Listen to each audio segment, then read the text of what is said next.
जय महाराष्ट्र मित्रांनो, तुमच्या समोर जो सिम्प्लिफिकेशनचा प्रश्न दिसतोय ह्याला सोडवायचा आहे फक्त 2 सेकंदात, ते पण कसं, डोळ्यानं. हा प्रश्न बघून भले भले कोमा जातात, पण ह्यासारखं दुसरं सोपं काय नाही दादा. मग काय करणार, सगळ्यात पहिलं छेदामध्ये किती 9 दिले तेवढं बघायचं. किती वेळा दिले दादा, 3 वेळा. मग काय करशील, इकडून 3 नंबरच्या 9 मधनं 1 कमी करायचं.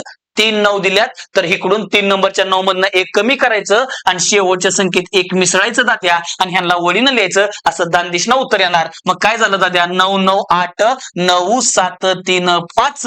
भावा सेम टू सेम इथं दिले. बर, किती 9 दिल्यात, 3 वेळा दिले. मग ह्या तिसऱ्या 9 मधनं 1 कमी केलं आणि शेवटच्या मध्ये 1 वाढवलं. ह्यांना फक्त वळीनं लिहिता द्या. 9 9 8 6 2 8 असं दान दिशना उत्तर येणार. मग भावा हे झालं माझं, मग एक माझं तर एक तुझं. जे काय उत्तर येणार दाद्या कमेंट बॉक्स मध्ये फेकून दे. व्हिडिओ आवडला तर लाईक कर, शेअर कर. धन्यवाद.